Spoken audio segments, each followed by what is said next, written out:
Okay, so this is the Janoel 12 egg incubator. They're one of the cheapest ones on eBay.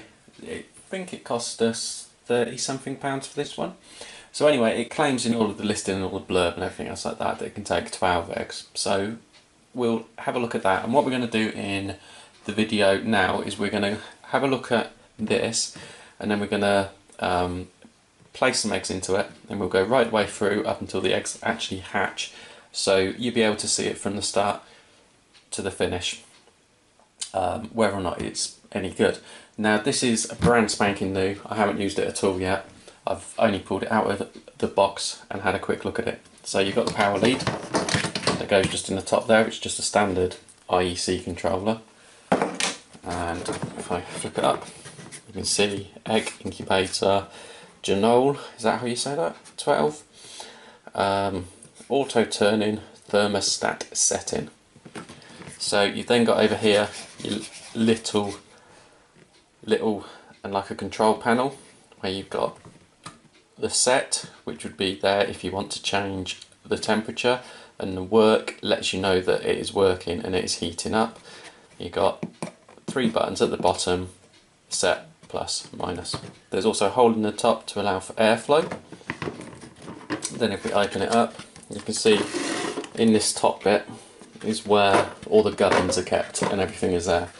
So hanging down here you've got this piece which does the temperature, and you've got this piece which moves the tray of eggs. Okay. And then if we go underneath, you can see I've got the tray in here. The tray sits within another piece where there's a couple of guide rails on it, so it slides up and down. Now with our other incubator, the eggs go in a cradle and the cradle moves like that. With this one I think it's more natural because the eggs actually lay down. If I put a couple in you'll be able to see. The eggs actually lay down, and then as it moves it along it slides the eggs, which is more what would happen under the chicken rather than in the incubator. So we'll have to have a look and see if that makes any difference. Now this has got removable walls, so if you have smaller eggs or larger eggs you can actually change these and move these around. So you'd be able to get quite a few quail eggs in there, but not as many goose and like chicken eggs. So that comes out again. That's plastic. It's all plastic, so it can all be easily washed, cleaned up. That's the tray it lays on and goes up and down on. And then you've got one more tray underneath, which I presume is the tray you would use for the last few days and just to hatch them out, because it then gives them that extra bit of height in there after they've hatched out. And obviously underneath that's plastic as well. The bits I just knocked out of there were because I've already had some eggs in there just to measure it up. So what you do is you put it all back together again, put it in like that.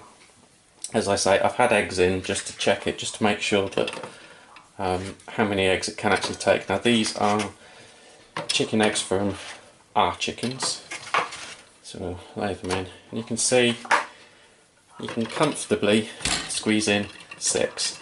I wouldn't want to squeeze in any more of this size. We did try to put like a third one in at the end. There was a way as to how we could do it and have 3, but then they wouldn't be turning as it goes up and down. So yeah, right, we'll lift those out because obviously we've got to turn it on and warm it all up.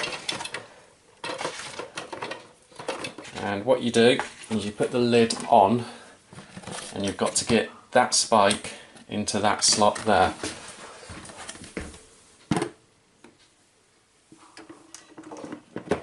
And there you go, so that's now on. So then we'll plug it in, we'll turn it on, we'll let it warm up for a few hours and get itself going. And then when the kids come home from school, they can help to load the eggs in. The reason why we're doing it today is because when they hatch out, which is after this video comes out, is one of the kids' birthdays. So they'll be having some birthday chickens, or birthday chicks. So you can see straight away we've turned it on. You can hear the fan going in now, and you can see it's come up to work, and it's flashing up ow because it's low for the temperature, and it's only 21.8 now. So that will go up, that will increase.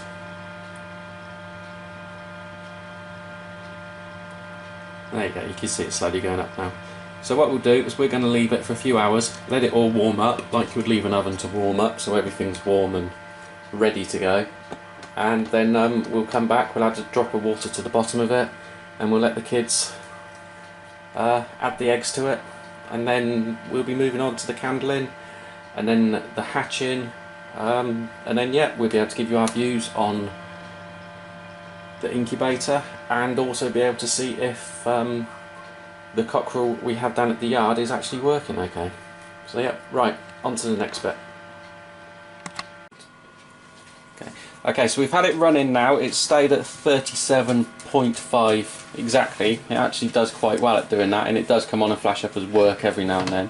So what we're going to do is we're going to load in the eggs. These are eggs from our chickens, and I think they're going to be known as birthday chickens if they hatch. So if you open up that box and then take out one egg and lay it very gently into that bit.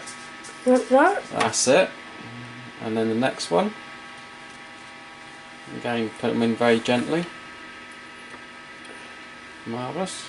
Push them apart a little bit.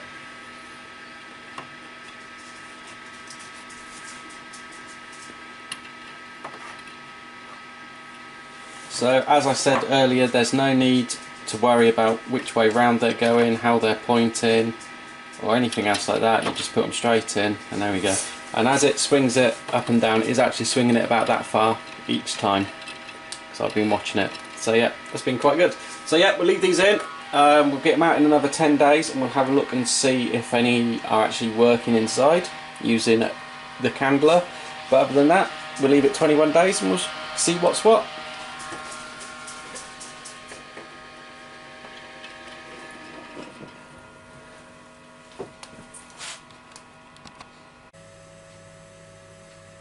Okay, so we're now up to day 18 with the eggs in, and you can see now that the eggs are just laid in the bottom. We've removed the cradle and the slidey bit because they're now into the hatching period.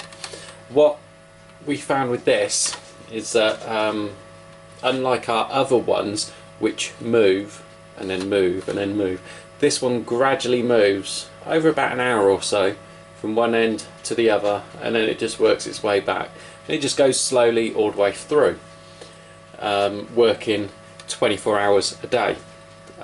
The other thing we found is we went to do the candling at about day 10 I think it was, and one of the eggs had expanded a bit, so it was trapped in between these, and because it had expanded it wasn't exactly rolling along, so we had to do some readjustments and just move these around a bit and just give them a little bit of extra space.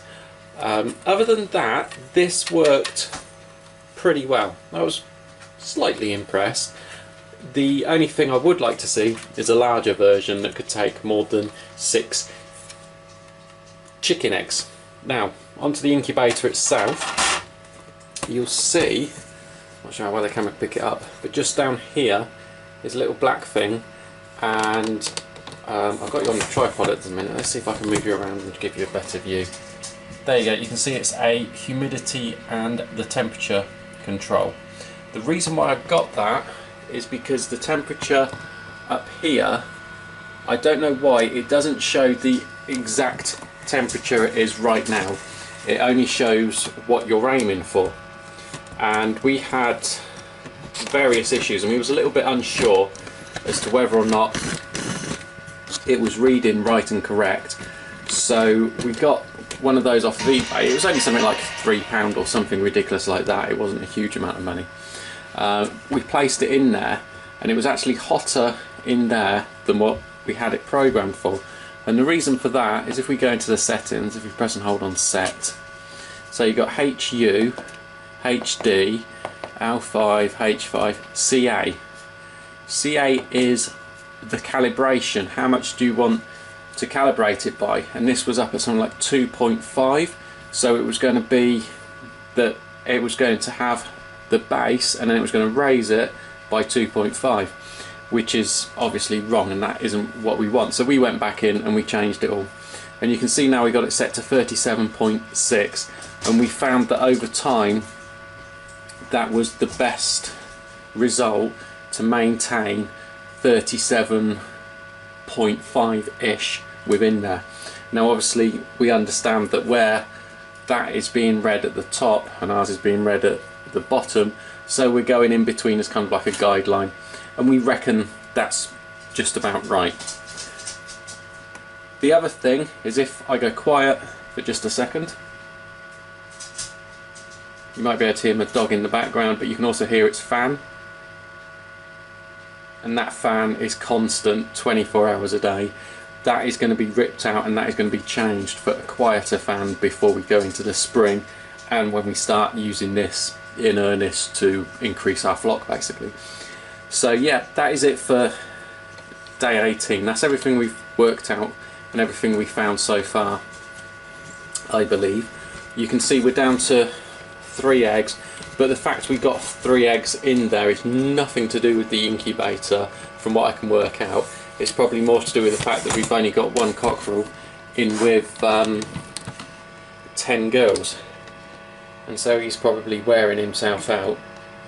But we've ended up with 3, and I know come the spring we're going to have another cockerel in there because we're going to have a few more hens as well. But yeah, we'll just wait and see. I'm going to have to wait a few days. The kids are going to have to wait a few days. They are going to be birthday chicks for one of the kids because it's his birthday when they're due.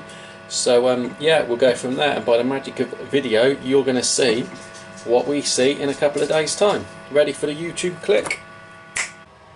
And snap. As if by magic we wind up forward and we are on Wednesday night.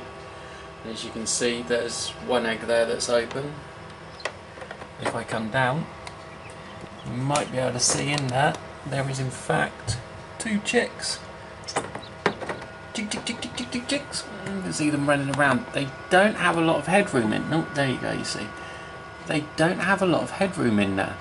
And if all of the eggs were fertile, we could end up with 6 of them running around in there, and as you can see that's not an awful lot of room, especially when you try to do the lockdown for 3 days to leave them in there. So I'm not quite sure what to do. I might just use this just for quail or just for small breeds.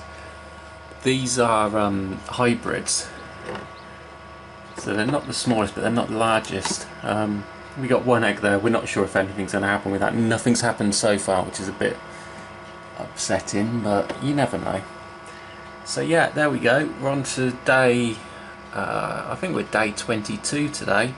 This is Wednesday evening, so these guys are going to be hooked out of here and put into the brooder. But yeah, as far as the incubator goes, there's not a lot of headroom in there. It has been able to maintain the humidity. You're able to see that there's still a line of water where I put water in there the other day. Oh, I'm obviously just giving him a bedtime story and he's just drifting off to sleep. Obviously my voice has that effect on people. The one on the right there is the younger of the 2. He actually came a day after the one on the left. The one on the left was born overnight, Monday into Tuesday morning, and the one on the right was actually hatched on Wednesday morning. So yeah, otherwise the incubator worked. It all looked okay. And we'll just do one last bit where we pull it all apart and we give it a quick clean, and we'll see how easy it is for cleaning. I can imagine it's going to be quite easy for cleaning. So yeah, on to that. Right, so that's it then. Time for the final views on it. We're recording this on the Thursday evening, if you've been keeping track, and we ended up with 2 chicks. So we started off with the 6 eggs. We put 3 in to lockdown, and we ended up with 2. So that's not too bad, but it is a small number to work out any kind of like a conclusions from, or to really say if it is a good incubator or not a good incubator. The impressions I have is, yeah, it's alright. There are a few things I don't like about it. Number one is these are going to be lost. I can guarantee that, so it's going to mean that over the winter, in the spring, I'm going to be using other bits. I might just get some wood made up or something that is that kind of length. So ideal for quail's eggs. For duck eggs you can't really squeeze too many, and you might get away with 6 duck eggs if you're very lucky. We were just able to squeeze in 6 chicken eggs, as you saw. So yeah, that's not too bad. The incubator itself, that worked alright. I would like it to show the temperature it is right now rather than what it's aiming for. I'm not sure if anybody else ever found this, but it only showed the temperature it was right now when it was going low or when it went high. Although I had to force ours to actually go high. Other than that, it just came up with the temperature it was aiming for. So the other thing is, over the winter now, I will be changing that fan. That fan's a little bit too loud for my liking to have it running indoors. So we'll get that changed over for one of the super quiet ones. I might do another video on that, and you can see that one. So this is the remnants of what's left. That's obviously our humidity and temperature thing that we brought off of eBay. I don't know why it's gone up to 99% humidity, because it clearly isn't in there. So we got the egg shells we can get rid of. That's the egg. There's no sign of any pipping or anything else like that on there. So from the water we put in, we didn't put in too much water, and you should still be able to see there's a little smidgen left. There's not much left. So it did quite well at holding the water, and the good thing about this is it's all the plastic, so it can just all be washed in some warm soapy water and a bit of detergent, ready to go again next year. So yeah, all in all, quite impressed. Wouldn't use it again for the chicken eggs, I don't think, unless I had a very small batch. I'll just grab out our other one, which can take like 48 eggs. But if I'm doing a little small batch, say I want to breed the Sussexes, but I only have a few eggs, or maybe the leg bars, because we've only got a couple of leg bars, I might just put them in there like that. Otherwise I use it for quail, but I get some more slots in there and dividers. But all in all, for the price I paid for it, you can't really grumble, because it was cheap as chips. So yeah, we're quite pleased with it. We'll use it again, and it does work. The only thing I would like to see is, I have seen a couple of other YouTube videos where they've actually got these and the whole thing is contained within like a polystyrene box, because this plastic isn't great at holding the temperature in. Every time you come up to it and place your hands on it, it's warm, and if it's warm, that means all of the heat is radiating out, which means everything's going to have to work harder. So yeah, I might see if I can get one of the polystyrene boxes, go down and ask one of the fishermen if they have any polystyrene boxes, and maybe just keep it in a polystyrene box from now on, and that will help with keeping the heat in. So yeah, thank you for watching. Please like, please comment, please subscribe, and let us know if you'd like to see the video where we change the fan and we make it one that's going to be like a super quiet fan rather than a noisy fan. And any other ideas for any other products you'd like us to test, please leave it down below in the comments, and we will make as many videos as we can, as and when we can. Thanks for watching. Goodbye.